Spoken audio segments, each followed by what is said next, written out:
날마다 나를 살리는 큐티 이성호 목사입니다. 오늘 큐티 본문은 신명기 1장 19절에서 33절까지입니다. 주의 말씀으로 하루를 시작하게 하시니 감사합니다. 오늘도 주의 말씀과 동행하는 한 날이 되기를 소원합니다. 말씀해 주시옵소서. 듣겠습니다. 오늘은 올라가서 차지하라 라는 제목으로 함께 말씀 묵상하기를 원합니다. 첫 번째로 환경에서 눈을 돌려 하나님을 바라보아야 합니다. 19절에서 21절입니다. 모세는 호렙산을 떠나 크고 두려운 광야를 지나온 백성에게 이제 눈앞의 산지로 올라가라고 명령합니다. 하나님이 이미 그 땅을 너희 앞에 두셨으니 두려워하거나 주저하지 말고 올라가서 차지하라고 합니다. 그러나 이 땅은 백성들이 보기에는 아직 정복하지 않은 거친 산지였습니다. 하지만 하나님 관점에서는 이미 그 땅은 이스라엘의 땅이었습니다. 그래서 언약의 하나님 여호와가 너희에게 이르신 대로 올라가서 차지하라고 말씀하시는 것입니다. 22절에서 25절을 보면 백성들이 모세에게 정탐꾼을 보내자고 합니다. 그래서 각 지파에서 한 명씩을 차출해 12를 정탐꾼으로 보냅니다. 그들이 그 땅의 열매를 가지고 와서 말하기를 여호와께서 주시는 땅이 좋다고 합니다. 그러나 26절에서 보면 그들이 여호와의 명령을 어기고 올라가기를 거절합니다. 왜냐하면 27절과 28절에서 그들의 시선은 적과 꿀이 흐르는 땅이 아니라 그 땅에 있는 거인 아낙 자손에 고정되어 있기 때문입니다. 그래서 그들은 여호와께서 우리를 미워하신다며 통곡을 합니다. 그러면 그들이 왜 이렇게 통곡을 합니까? 하나님의 말씀보다 눈앞의 현실이 더 커 보이기 때문입니다. 하나님이 보내신 자리에 믿음은 없고 계산만 남았습니다. 그래서 그들이 불신앙에 빠진 것입니다. 믿음은 내 시선을 환경에서 하나님께로 돌리는 것입니다. 여러분 어떻습니까? 하나님이 이미 주셨음을 믿고 내가 두려움 없이 올라가서 차지해야 할 땅은 어디입니까? 나는 지금 환경을 바라봅니까? 아니면 하나님의 말씀을 바라봅니까? 두 번째로 앞서 행하신 하나님을 바라보아야 합니다. 29절과 30절입니다. 내가 너희에게 말하기를 그대로 무서워하지 말라, 두려워하지 말라. 너희보다 먼저 가시는 너희의 하나님 여호와께서 애굽에서 너희를 위하여 너희 목전에서 모든 일을 행하신 것 같이 이제도 너희를 위하여 싸우실 것이며 라고 합니다. 모세는 두려워하는 이스라엘 백성들에게 하나님이 너희보다 먼저 가서 싸우실 것이라고 말합니다. 또 31절에서 사람이 자기 아들을 안음같이 하나님이 그들을 안고 이곳까지 오게 하셨다는 것을 상기시켜 줍니다. 하지만 32절에서 그들은 여호와 하나님을 믿지 않았다고 합니다.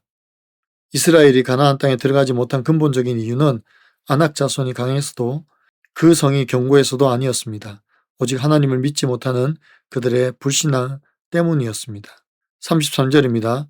그는 너희보다 먼저 그 길을 가시며 장막 칠 곳을 찾으시고 밤에는 불로 낮에는 구름으로 너희가 갈 길을 지시하신 자이시니라고 합니다. 하나님은 언제나 이스라엘보다 먼저 행하신 분이십니다. 애굽에서 이스라엘을 출애굽시킬 때도 그러했지만 광야에서도 항상 그들보다 앞서 행하신 분이십니다. 광야의 이스라엘 백성들을 위하여 실만한 물가를 찾으시고 밤에는 불기둥으로 그들을 보호하시고 낮에는 구름기둥으로 그들이 상하지 않게 하셨습니다. 그들은 이런 하나님을 믿지 못하였습니다. 그래서 그들은 가나안 땅을 바라보며 의심하고 불평하고 원망하는 것입니다. 우리를 지금까지 인도하신 하나님의 은혜를 기억하지 못하면 우리가 겪고 있는 현재의 고난을 이겨낼 수가 없습니다. 내 앞에 놓인 현실 때문에 원망과 불평뿐입니다. 그러므로 성도는 지금까지 인도하신 하나님의 은혜를 인정하고 감사할 때 앞으로 나아갈 수 있습니다. 적용해 보세요.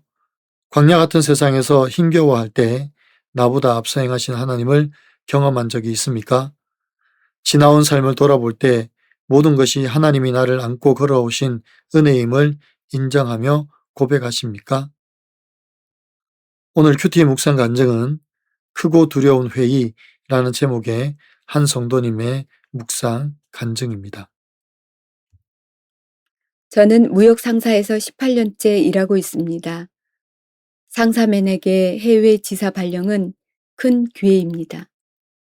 하지만 교회 공동체와 멀어지는 것은 주님의 뜻이 아니라는 생각에 제 욕심으로 먼저 지원하지 않겠다고 다짐했습니다.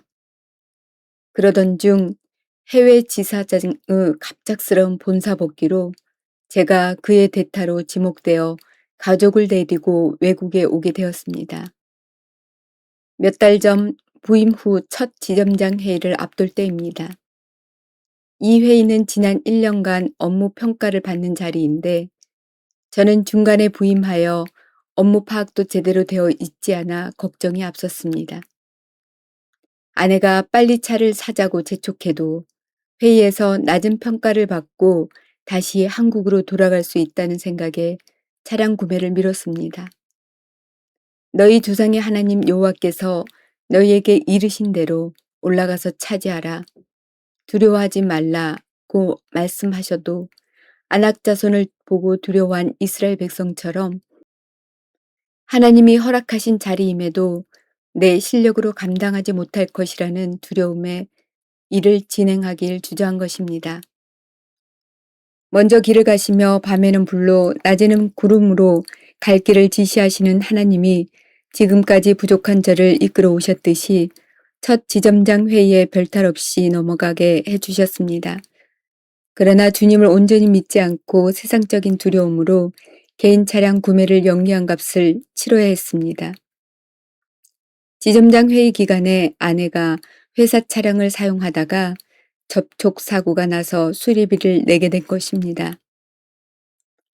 자기 아들을 아는 것 같이 이제까지 저를 안고 인도하신 주님을 신뢰하지 않고 두려움에 사로잡혔던 것을 회개합니다.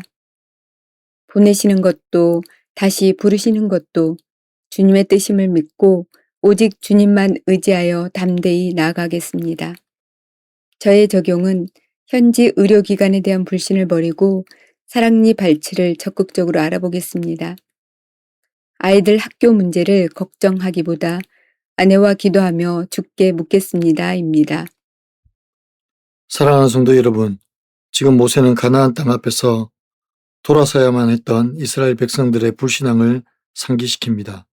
아울러 이스라엘 백성들을 사랑하셔서 애굽에서부터 그 땅까지 인도하셨던 하나님의 놀라운 역사도 함께 상기시켜 줍니다. 이처럼 우리는 너무나 쉽게 하나님의 은혜를 잊어버리고 살아갑니다. 과거에 우리가 고난당할 때 우리를 독수리 날개 업어 인도하신 놀라운 일들을 잊어버리고 지금 당하는 고난에 내 시선을 빼앗겨 하나님을 원망하지는 않습니까? 이스라엘 백성들을 광야에서 낮에는 구름 기둥으로 밤에는 불 기둥으로 인도하실 뿐만 아니라 앞서가셔서 실만한 물가를 준비하시는 하나님을 바라보지 못하는 우리의 불신앙을 돌아보기를 원합니다. 이제는 돌이켜 우리 앞서 행하신 하나님을 의지하며 우리 시선을 환경에 빼앗기지 않고 하나님께만 두고 믿음으로 행하는 저와 여러분의 삶이 되기를 간절히 축원합니다. 기도드립니다. 사랑하는 주님, 언제나 나보다 앞서 행하신 하나님을 찬양하고 감사드립니다. 광야 같은 이 세상에서 우리를 건지시기 위해서 낮에는 구름 기둥으로 밤에는 불 기둥으로 우리를 인도하시는 하나님께 감사하며 찬양하기를 원합니다. 지난날 우리의 고통과 아픔에서 우리를 건지시고 인도하신 하나님의 은혜는 잊어버리고 현재의 고난과 힘겨움의 시선을 빼앗겨 하나님을 바라보지 못함을 용서하여 주시옵소서. 다시 주님을 바라보기를 원합니다. 우리 앞서 행하신 하나님의 놀라운 은혜와 사랑을 기억하기를 원합니다. 또한 언제나 우리를 실만한 물가로 인도하시며 푸른 초장으로 인도하시는 하나님만 의뢰하기를 원합니다. 이제는 세속주의에 물든 나의 몸과 마음을 회개케 하시고 성령으로 정결케 하셔서 오직 우리 가운데 일하시는 하나님의 놀라운 역사만 바라보게 하여 주시옵소서. 우리 구주 예수 그리스도의 이름으로 간절히 기도하옵나이다. 아멘.